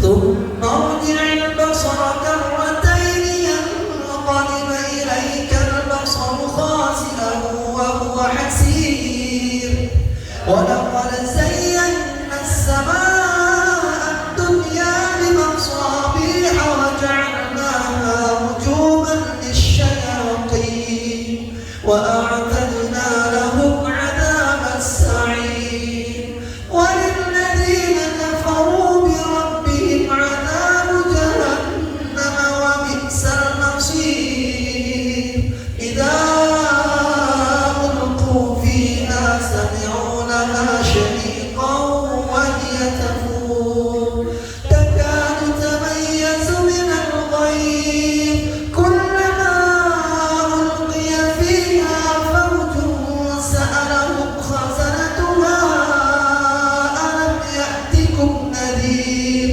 قالوا بلى قد جاءنا نذير فكذبنا وقلنا ما نزل الله من شيء إن أنتم إلا في ضلال كبير وقالوا لو كنا نسمع أو نعقل ما كنا في أصحاب السعير فاعترفوا بذنبهم فسحقا لأصحاب السعير إن الذين يخشون ربهم بالغيب لهم مغفرة وأجر كبير وأسروا قولكم أو اجهروا به إنه عليم بذات الصدور ألا يعلم من خلق وهو اللطيف الخبير هو الذي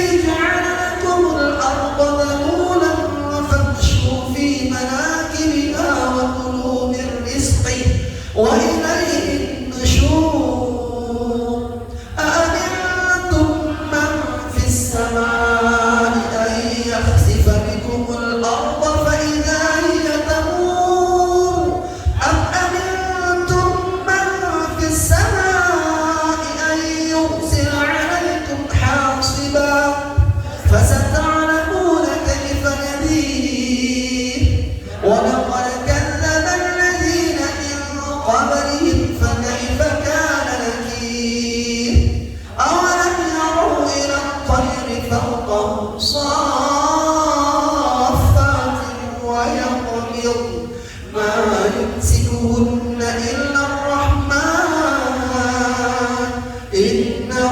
بكل شيء بصير أمن هذا الذي هو جند لكم ينصركم من دون الرحمن إن الكافرون إلا في غرور أمن هذا الذي يرزقكم إن أمسك رزقه بل لجوا في عتو ونفور أفمن يمشي مكبا على وجهه أهدى أمن يمشي سويا على صراط مستقيم قل هو الذي أنشأكم وجعل لكم السمع والأبصار والأفئدة قليلا ما تشكرون قل هو الذي ذرأكم في الأرض وإليه تحشرون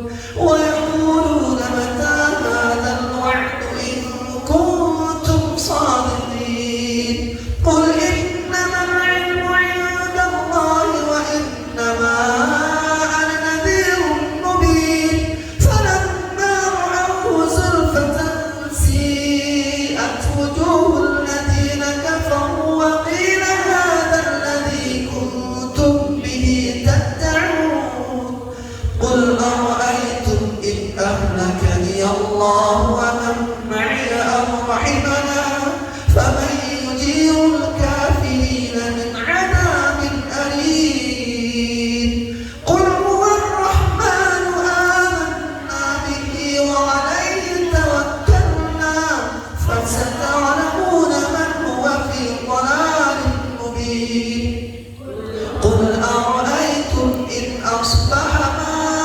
ماؤكم غورا فمن يأتيكم بماء معين صدق الله العظيم. Ya, kita tutup dengan berdoa kepada Allah SWT. Mudah-mudahan doa kita dijawab insyaallah. Alhamdulillahi Rabbil Alamin.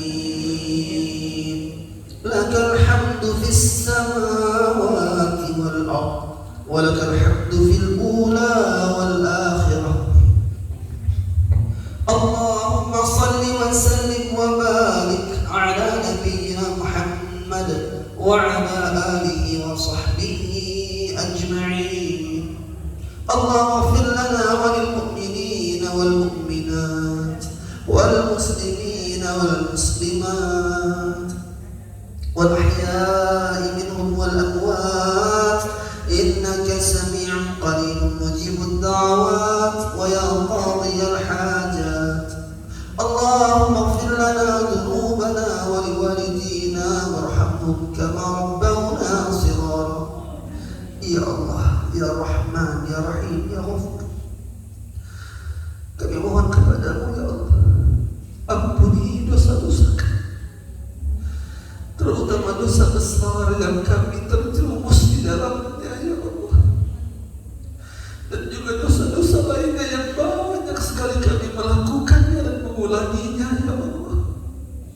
Ya Allah, ampuni maksiat-maksiat yang kami lakukan selama ini. Terima taubat kami ya Allah sebagai taubatan nasuha di hadapan-Mu, dan wafatkan kami dalam keadaan husnul khatimah. Ya Allah, jangan Kau wafatkan kami dalam keadaan maksiat.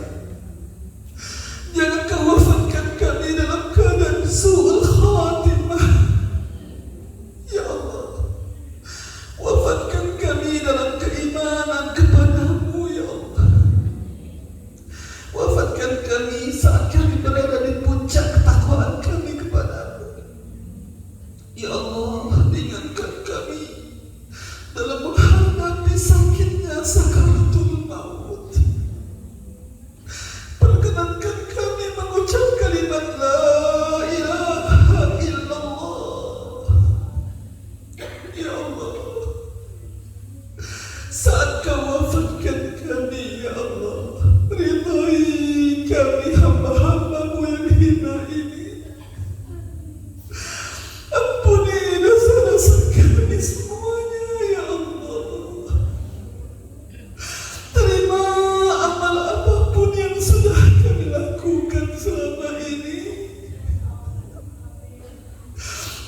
serahkan semua urusan kami kepadamu, ya Allah.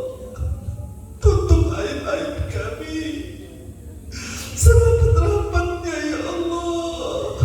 Tutup aib kami di dunia setelah kami mati. Tutup aib kami di akhirat nanti, ya Allah. Selamatkan kami dari siksa kubur, ya Allah.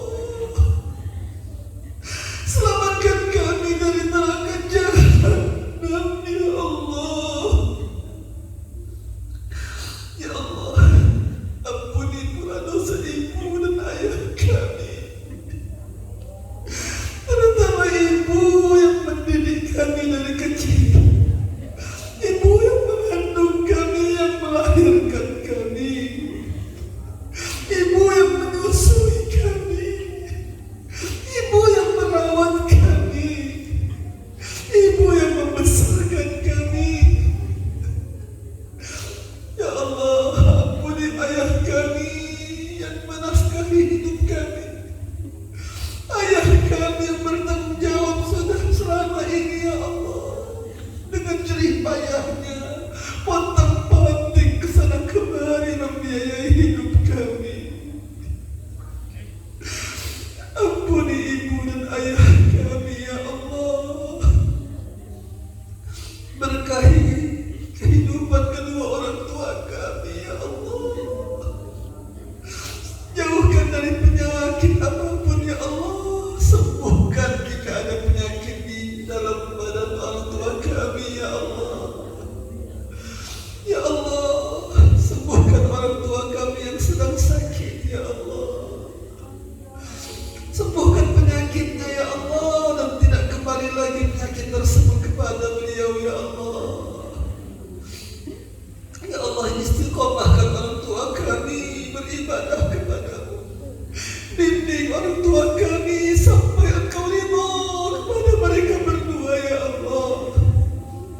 Wafatkan orang tua kami dalam keadaan husnul khatimah, ya Allah.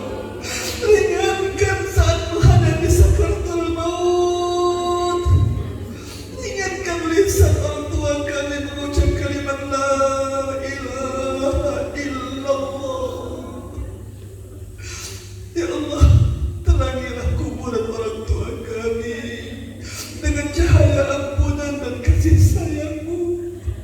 Ya Allah, jauhkan dan selamatkan orang tua kami dari siksa kubur, ya Allah. Jangan Kau siksa orang tua kami di alam barzakh, ya Allah. Selamatkan orang tua kami dari neraka jahanam, ya Allah. Ya Allah, masukkanlah orang tua kami ke dalam surga Firdaus bersama hamba-Hamba-Mu yang saleh dan salihah, dan pertemukan kami semua, ya Allah, dengan kedua orang tua kami di surga-Mu, ya Allah. Perkenankan kami bertemu kembali, ya Allah, dengan kedua orang tua kami di surga-Mu. Ya Allah, pertemukan lagi kami di surga-Mu nanti bersama pasangan-pasangan kami yang kami cintai, yang kami sayangi, bersama anak-anak kami, ya Allah, bersama saudara-saudari kami, bersama guru-guru kami dan sahabat-sahabat kami. Ya Allah, ya Allah, curahkan rezeki-Mu kepada kami, ya Allah, seluas-luasnya, sebanyak-banyaknya, seberkah-berkahnya, ya Allah. Rezeki yang mendekatkan kami kepadamu, ya Allah. Jauhkan kami dari rezeki yang syubhat, yang haram, yang riba, ya Allah. Ampuni dosa riba kami, ya Allah. Ampuni dosa-dosa maksiat dan dosa-dosa kami yang lainnya, ya Allah. Lunaskan hutang-hutang kami tahun ini, ya Allah. Ya Allah, lunaskan hutang-hutang kami tahun ini, ya Allah.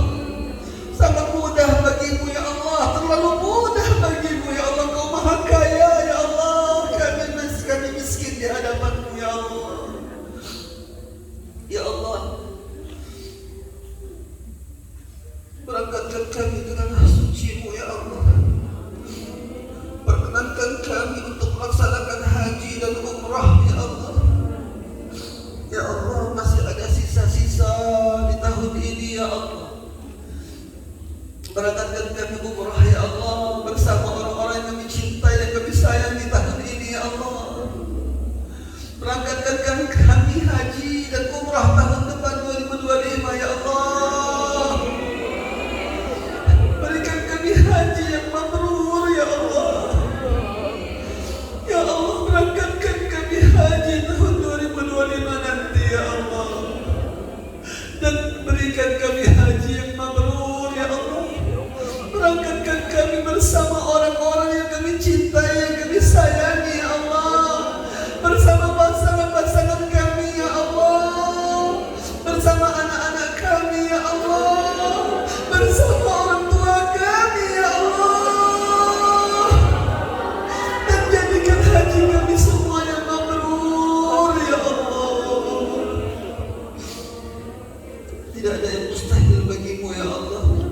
Terlalu mudah ya Allah sesuatu bagimu ya Allah. Terlalu kecil ya Allah urusan dunia ini bagimu ya Allah. Maka kecilkanlah dunia di hati kami ya Allah. Kecilkan dunia di hati kami sekecil-kecilnya ya Allah. Besarkan akhirat di hati kami ya Allah. Besarkan cinta kami padamu ya Allah. Besarkan cinta kami pada Rasul-Mu ya Allah. Besarkan cinta kami kepada orang-orang yang mencintai kami, kepada pasangan kami, kepada anak-anak dan keluarga kami ya Allah. Dan kepada para fuqara, orang-orang fakir miskin ya Allah, anak yatim ya Allah. Ya Allah, ijabah doa-doa kami ya Allah. Jadikan anak-anak kami salih-salihah semuanya ya Allah. Jauhkan dari penyakit, jauhkan dari musibah, jauhkan dari bencana, jauhkan dari anak-anak yang kurang baik akhlaknya ya Allah. Jadikan anak-anak kami ahli ibadah ya Allah, yang saleh dan salihah ya Allah, ahlul Quran ya Allah, istiqamah ya Allah, berbakti kepada kedua orang tuanya ya Allah, berbakti kepada-Mu dan Rasul.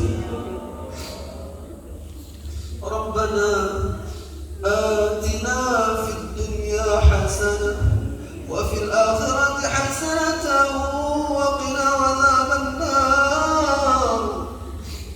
Rabbana wansur ikhwanana al-muslimin wal mujahidin wal mustad'afin fi Palestin wa fi Gaza wa fi kulli bilad ash-Sham wa fi kulli bilad al-muslimin wa fi kulli makan wa kulli zaman. Subhana rabbika rabbil izzati amma yasifun wa salamun alal mursalin walhamdulillahi rabbil alamin. Jadi ibu-ibu yang Allah Subhanahu wa taala, nanti besok pulang SRC, itu sebelum pulang kalau yang bawa suami yang sama suami ke sini, jangan lupa cium tangannya suami, minta ridhonya setiap saat, minta maafnya, minta diikhlaskan. Karena ibu-ibu kalau dapat ridho dan ikhlasnya suami, insya Allah kebaikan dari arah manapun datang pada ibu semua insya Allah. Sebelum saya tutup dengan salam janji saya tadi, silakan direkam atau dicatat. Doa ini ibu-ibu baca setiap hari, setiap waktu, insya Allah setiap ingat. Insya Allah mudah-mudahan memudahkan kita berangkat ke tanah suci. Bahkan insya Allah setiap tahun diizinkan Allah, diperkenankan Allah ke tanah suci untuk haji ataupun umrah insya Allah. Allahumma rzuqna. Itu kalau untuk kita ya. Kalau untuk saya, Allahumma rzuqni. Nah, tapi ibu-ibu bacanya yang na aja. Kenapa? Karena kan berangkatnya insya Allah sama suami, sama anak, sama kakak, adik, paman, bibi, orang tua insya Allah. Jadi pakai yang nah. Allahumma rzuqna ziyarata baitikal harami wa rak'ataini fi rawdatin nabiyyi Muhammad sallallahu alaihi wasallam lil hajji wal umrah fi kulli amin marratin ya rabbal alamin. Saya ulangi lagi ya, sekali lagi. Allahumma rzuqna ziyarata baitikal haram wa rak'ataini fi rawdatin nabiyyi Muhammadin sallallahu alaihi wasallam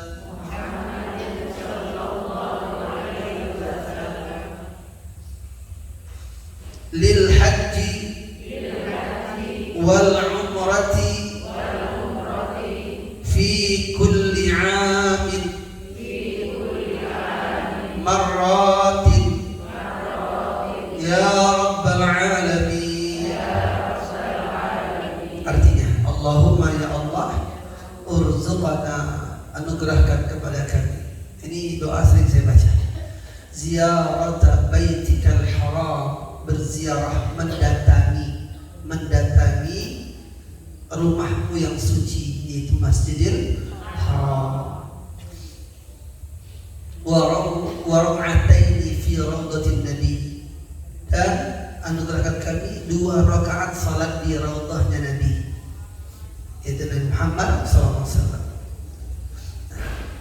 Lil haji wal umrah, ini bisa sambungan. Ziarah ke sana ngapain kalau nggak haji dan umrah? Nah, tapi untuk haji dan umrah fi kulli amin, setiap tahun, marratin, berkali-kali ya Allah, ya rabbal alamin. Nah, kalau Allah ijabah, insya Allah bisa berkali-kali ke tanah suci setiap tahun, insya Allah. Nggak salah, tapi ingat, ini pesan Rasul ya. Di akhir zaman banyak orang yang bolak-balik ke tanah suci melaksanakan ibadah haji ataupun umrah, namun tetangganya kelaparan, dia nggak tahu. Jadi seandainya ibu punya uang, tetangga pada kelaparan, ibu bantu mereka dan nggak jadi berangkat haji umrah, itu lebih afdal daripada ibu berangkat. Pak, jangan sampai tetangganya dilihat yang kelaparan, yang nggak punya beras, nggak makan, yang terdiri di hutang, yang hampir bunuh diri, itu ditolong, diperhatikan. Jadi jangan mikirin kita aja. Itu Rasul menyindir itu karena memang sekarang banyak terjadi. Dulu loh, 14 abad yang lalu, Rasul menceritakan bakal ada, kata Rasul, zamannya orang yang bolak-balik karena suci, tapi dia nggak peduli tetangganya.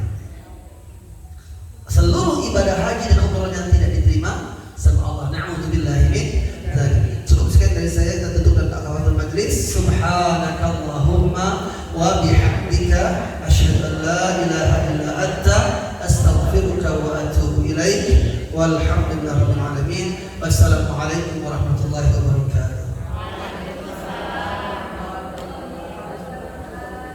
Iya.